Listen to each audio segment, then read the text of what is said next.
What's up, y'all? Welcome back to the channel. Man, I know it's been a quick little couple days. Been getting some work in though. The single just dropped. You know what I'm saying? Check out the new single, I Love You, on all platforms at Latier. I've been working hard. I really like the response to this one, y'all. But anyway, man, the Portland Trail Blazers, they've been playing well. Let's just jump right in and talk about it. You know how we do. If this world were mine. So the Portland Trail Blazers just took on the Minnesota Timberwolves and Anthony Edwards. But prior to that, a few games ago, they faced the Detroit Pistons. They're looking to get better. They're looking to grow as well. So it was interesting to see how these two teams approached the game. During the whole game, though, I thought the Trailblazers played well. It was really the Anthony show. That first half versus the Pistons was really the Anthony Simon show. He was just going off. And then he gets hurt. And that kind of changed everything. Luckily, Jeremy Grant was going as well. So it was the Ant and Jeremy show. No DeAndre Ayton. And sadly, no Shaden. After having his core muscle surgery, whatever that is. I don't even know what that is. I don't even know what that is. But apparently, he had it. And he'll be reevaluated in another 6 weeks. Man, let's go. Shout out to Shaden Sharp. Keep your head up, man. Luckily, Jeremy Grant was going as well. And then, of course, like I said, Anthony Simons gets hurt. And then you see the Trailblazers just kind of force-feeding Jeremy Grant. You rarely see that. I've been asking for that for a while. Even though Ant's on the floor, sometimes, anyway. But Jeremy Grant, man, was answering the call the best he could. Ended up putting up 49 points. No Scoot as well, I believe, this game. That was tough. But again, despite a great output from Jeremy Grant, even able to get the team into overtime after the Pistons kind of came back and took over in that second half, then came up a little short in overtime in that loss to the Pistons. And then jumped right into the New Orleans Pelicans. Again, no Scoot, of course, no Shaden, no Malcolm Brogdon for this game either. Malcolm Brogdon didn't play against the Pistons, I don't think, as well. No Anthony Simons, like I said, had got hurt in that game versus the Pistons. So no Anthony in this game. They ended up signing Ashton Hagans to a 10-day contract, and then they got Banton in a little trade with the Boston Celtics, which is the only moves the Trailblazers really made up to this trade deadline. But nonetheless, the Trailblazers were definitely shorthanded in this game. DeAndre Ayton was back, but there was no Zion to contend with. So, you still kind of felt like the Trailblazers maybe had a chance if they played the right way. And they kind of did that. They gave themselves as much of a chance as they could. New Orleans Pelicans helped out with some very bad defense, a couple bad plays offensively, but some really bad defense on their end. And the Trailblazers were able to take advantage of that where they could. DeAndre Ayton, had a good game on the boards. Jeremy Grant, not 49 points, but still had a good game. So it was a good team effort. They competed, and that's what you want to see from the Trailblazers in every game.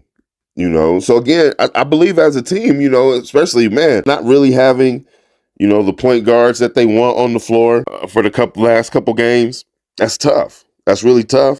I thought they did a good job of staying in the game and competing despite all of those things. And then that takes us up to the game versus the Timberwolves, where again, no Malcolm Brogdon, but it was good to see Scoot Henderson back. It's good to see Anthony Simons back. And then you got DeAndre Ayton and Jeremy Grant, and they're all out there playing together.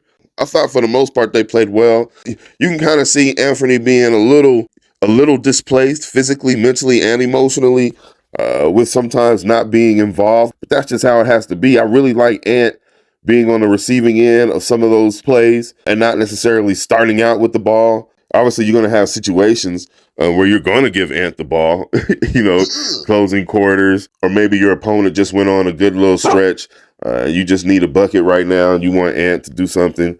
But for the most part, I like Ant being on the receiving end. I like Scoot having the ball, Jeremy having the ball, Malcolm having the ball, Shaden. That way, everybody else stays involved. But nonetheless, you can see Coach Billups utilizing Ant in the best ways he can, and Ant usually responds when he gets that call. And you can see some of that during this game. Things kind of fell apart in that fourth quarter.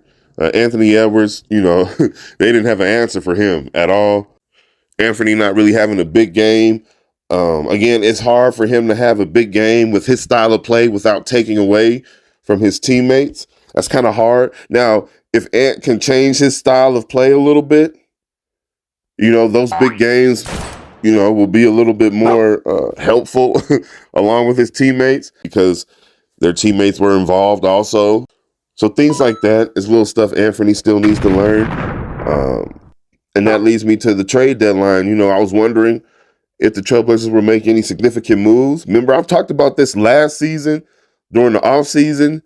I talked about making tough decisions, and right now it just doesn't really look like Joe is willing to make the tough decision. What those tough decisions are, I don't know, because like I said, I would keep Jeremy Grant till the offseason at least anyway, because he's more than willing to work with this young team, to be a part of this young team.